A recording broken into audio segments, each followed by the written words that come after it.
சுப்பிரமணிய சிவா. இவர் திண்டுக்கல் மாவட்டத்தில் வத்தலகுண்டு அப்படிங்கிற கிராமத்தில் பிறந்தார். 1907ஆம் ஆண்டு திருவனந்தபுரத்தில் தர்ம பரிபாலன சமாஜம் அப்படிங்கிற அமைப்பை உருவாக்கியிருக்காரு. அது மட்டும் இல்லாமல் பாரத ஆசிரமம் அப்படிங்கிற அமைப்பையும் உருவாக்கியிருக்காரு. 1913ஆம் ஆண்டு ஞானபானு அப்படிங்கிற இதழை நடத்தியிருக்காரு. இவருக்கு வீரமுரசு, ஸ்கந்தானந்தர் அப்படிங்கிற வேறு பெயர்களும் இருக்குது. இந்த ஸ்கந்தானந்தர் அப்படிங்கிற பேரை 1921ஆம் ஆண்டு துறவி மாதிரி இவர் ஆடை அணிஞ்சதுனால இவருக்கு இவரே வச்சுக்கிட்ட பேர் இது. 1920 நடந்த காங்கிரஸ் மாநாட்டில் ஒரு பிரதிநிதியாக கலந்திருக்காரு.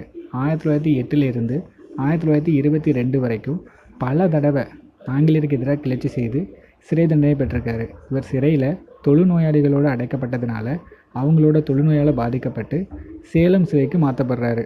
அதுக்கப்புறமா விடுதலை செய்யப்பட்டு பின் தன் தொழுநோயின் காரணமாக ஜூலை 23, 1925 பழைய கற்காலங்களை பற்றி தெரிஞ்சுக்கிறதுக்கு முன்னாடி ஹொமினியன் அப்படிங்கிற மனித மூதாதைய இனத்தை பற்றி தெரிஞ்சுக்கணும். இவங்க யார் அப்படின்னா, முதல்ல கல்லாலான கருவிகளை கண்டுபிடிச்சது இவங்க தான். இவங்க கண்டுபிடிச்ச அந்த கருவிகள் சென்னையில் அத்திரம்பாக்கம், குடியம் ஆகிய பகுதிகளில் காணப்படுது. 1863 ராபர்ட் ப்ரூஸ்வுட் அப்படிங்கிறவர் முதல்ல சென்னை பல்லாவரத்தில் அகழ்வாராய்ச்சி மேற்கொள்கிறாரு.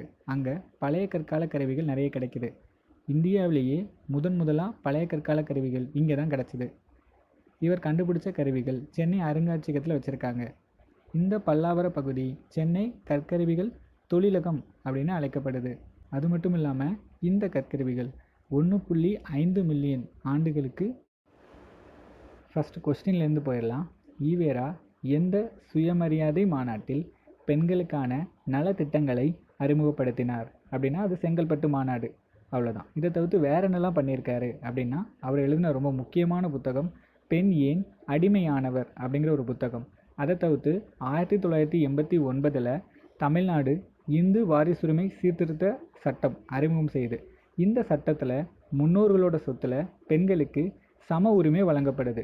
இந்த உரிமை பார்த்தோன்னா பெரியாரோட கொள்கைகளை முன்னோட்டாக கொண்டு உருவாக்கப்பட்டது. திருமணம் செய்து கொடுத்தல் அப்படிங்கிற வார்த்தைக்கு பதிலாக வாழ்க்கை துணையாக செல்தல் அப்படிங்கிற வார்த்தையை பயன்படுத்தும்படி சொன்னதும் பெரிய. பாண்டிச்சேரிக்கு அருகே அரிக்கமேடு அப்படிங்கிற ஒரு பகுதி இருக்குது. அங்கே மார்ட்டிமன் வீலர் முதல்ல அகலாய்வை 1940 மேற்கொள்கிறாரு. இந்த அகலாய்வில் உருளை வடிவ மணிகள் கிடைக்குது. இந்த மணிகள் ரோம் பேரரசை சேர்ந்தது. இதன் மூலம் இந்தியாவிற்கும் ரோம் பேரரசுக்கும் இடையில் வணிக உறவு இருந்தது புரிஞ்சிக்க முடியுது. முதல்ல அரிக்கமேடு அப்படிங்கிறது மீன்பிடி துறைமுகமாக தான் இருந்துச்சு. அதுக்கப்புறம் சோழர்களோட காலத்தில் தான் இது துறைமுக நகரங்களாக மாறுது. ரோம் பேரரசரான அகஸ்டஸ் காலத்தில் இந்த அரிக்கமேடோட வணிக உறவு உச்சநிலையை அடைஞ்சுதான். அந்த காலகட்டத்தில் இருந்த அரசியல்வாதிங்க இது தொடர்ந்தால் ரோம் பேரரசு திவாலாகக்கூடிய நிலைமை ஏற்படும் அப்படின்னு எச்சரிச்சிருக்காங்க. இதே மாதிரி ஹண்டெக்ஸ்டன் அப்படிங்கிறவர் 1944, 1949 ஆகிய 2 ஆண்டுகளில் அரிக்கமேடில் அகலாய்வை மேற்கொண்டிருக்காரு. இதில் ரொம்ப முக்கியமான விஷயம் என்னென்னா, அம்போரா அப்படிங்கிற ஜாடிகள் இறக்குமதி செய்யப்பட்டதற்கான சான்றுகள் கிடச்சிருக்கு. அதே மாதிரி புதுக்கோட்டை அகலாய்வில் காலிகுலா, நீரோ போன்ற தங்க நாணயங்களும் கண்டுபிடிக்கப்பட்டிருக்கு.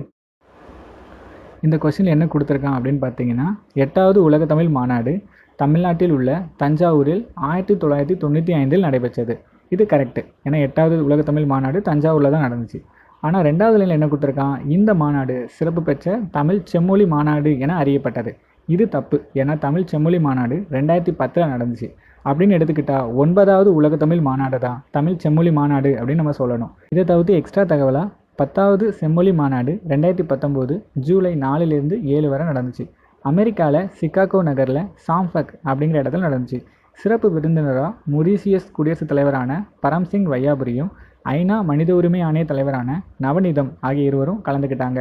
கீழடி நம் தாய்மடி அப்படிங்கிற தலைப்பில் சிறப்பு இந்த கொஸ்டினை ஒரு டைம்லைன் பேஸில் பார்க்கலாம். 1886 ஜூலை 30 புதுக்கோட்டையில் முத்துலட்சுமி ரெட்டி பிறக்கிறாங்க. 1923 இவங்க தங்கச்சி புற்றுநோயினால் இறந்துடுறாங்க. அதுலேருந்து 3 வருஷம் கழித்து சட்டமன்ற உறுப்பினராக தேர்ந்தெடுக்கப்படுறாங்க. 1927 மணிமேகலை சங்க மாநாடு கோயம்புத்தூரில் நடக்குது. இவங்க தலைமையில் இந்த மாநாடு தேவதாசி ஒழிப்பு முறை சம்பந்தமான கொள்கைகளை வெளியிடுது. இதன் காரணமாக 1929 சட்ட மேலவை உறுப்பினராக தேர்ந்தெடுக்கப்படுறாங்க. அதுக்கப்புறம் 1930 பூனாவில் அனைத்திந்திய பெண்கள் மாநாடு நடக்குது. அதுக்கு தலைமை ஏற்கிறாங்க. அதே வருஷம் ஆதரவற்ற பெண்களுக்காக அவ்வை இல்லத்தை தொடங்குறாங்க.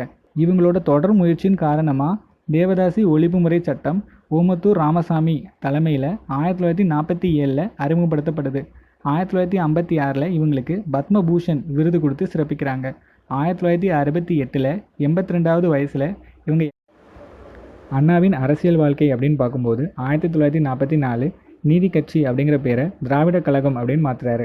ஆனால் பெரியார் மணியம்மை திருமணம் இவருக்கு உடன்பாடு இல்லாத காரணத்தினால அந்த கட்சியை விட்டு விலகி 1949 செப்டம்பர் 17 திமுக அதாவது திராவிட முன்னேற்ற கழகம் அப்படிங்கிற ஒரு கட்சியை உருவாக்குறாரு. 1956 திருச்சிராப்பள்ளி திமுக கூட்டம் அப்படிங்கிற ஒரு கூட்டம் நடத்துகிறாரு. அதில் பொதுச் செயலாளர் பதவியிலேருந்து விலகி நெடுஞ்செழியனை அந்த பதவிக்கு நியமிக்கிறாரு. 1967 நடந்த தேர்தலில் வெற்றி பெற்று தமிழக முதல்வராக பொறுப்பேற்கிறாரு. அதே வருஷம் செக்ரட்டோரியல் அப்படிங்கிற பேரை தலைமைச் செயலகம் அப்படின்னு மாற்றுறாரு. ஜனவரி 14 தமிழக புது வருட ஆண்டாக அறிவித்ததும் இவர் தான். சத்தியமேதே ஜெயதே அப்படிங்கிற வார்த்தைக்கு பதிலாக வாய்மையே வெல்லும் அப்படிங்கிற வார்த்தையை உபயோகப்படுத்தும்படி சொன்னதும் இவர் தான். ஸ்ரீமதி அப்படிங்கிற வார்த்தைகளுக்கு பதிலாக திருமதி அப்படிங்கிற வார்த்தையை உபயோகப்படுத்தும்படி கூறினதும் இவர் தான். 1968 அண்ணாமலை யூனிவர்சிட்டி இவருக்கு. இந்த கொஸ்டினில் ஒரு இடத்தோட லேண்ட்மார்க் கேட்குறான். லேண்ட்மார்க்குன்னு பார்த்தீங்கன்னா ஆப்ஷன்லேருந்து நம்ம எடுப்போம். ஃபஸ்ட்டு வந்து அழகன்குளம் இருக்குது. அழகன்குளம் எங்கே இருக்குது அப்படின்னு பார்த்தீங்கன்னா ராமநாதபுரத்துலேருந்து 24 கிலோமீட்டர் கிழக்கில் அமைந்துள்ள ஒரு கடற்கரை நகரம் தான் அழகன்குளம். அப்படின்னா அழகன்குளம் கிடையாது. ரெண்டாவது பொருந்தல் திண்டுக்கல் மாவட்டத்தில் இருக்குது. அப்போ அதுவும் கிடையாது. அப்புறம் இருக்கிறது கொடுமணல். இது ஈரோட்டில் இருந்து 40 கிலோமீட்டர் தொலைவில் காவிரி ஆற்றின் கிளை நதியான நொய்யல் ஆற்றின் வடகரையில் அமைந்துள்ளது. அப்போ கொடுமணலும் கிடையாது. கடைசியாக கீழடியை பற்றி பார்க்கலாம். கீழடி 12 கிலோமீட்டர் தொலைவில் மதுரையின் தென்கிழக்கு பகுதியான சிவகங்கை மாவட்டத்தில் அமைந்திருக்கு. வைகை நதிக்கரை ஓரங்களில் இதோட குடியிருப்புகள் அமைஞ்சிருக்கு. 5 முதல் 3ஆம் நூற்றாண்டாக இருக்கலாம். பாண்டிய பேரரசு காலத்தில் பெருமன்னூர் அப்படிங்கிற பேரில் இது அழைக்கப்பட்டிருக்கு. கொஞ்ச நாளைக்கு முன்னாடி கீழடி அருங்காட்சியகத்தை தொடர்ந்துருந்தாங்க. இந்த கொஸ்டினை பொறுத்த வரைக்கும் எந்த அரசியல் குழு நீதி கட்சியாக மாறியது? சவுத் இந்தியன் லிபரேஷன் பிராண்ட் அதாவது தென்னிந்திய நல உரிமை சங்கம். 1916 நவம்பர் 20 டாக்டர் நடேசனார், சர் பி.டி. தியாகராஜனார், டி.எம். நாயர், அலமேலு மங்கை தாயார் உட்பட 30 பேர் இணைஞ்சு தென்னிந்திய நல உரிமை சங்கம் அப்படிங்கிற பிராமணர் அல்லாத இயக்கத்தை உருவாக்குறாங்க. இந்த கட்சி தன் கொள்கைகளை பரப்புறதுக்கு 3 விதமான இதழ்களை வெளியிடுது.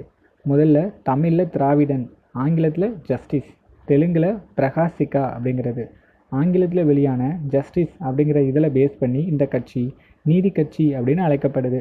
தென்னிந்திய மக்கள் சங்கமாக இந்த கட்சி இருந்தபோது தன்னோட பங்குகளை 40,000 ரூபாய்க்கு விற்று ஒரு அச்சுக்கூடத்தை வாங்குது.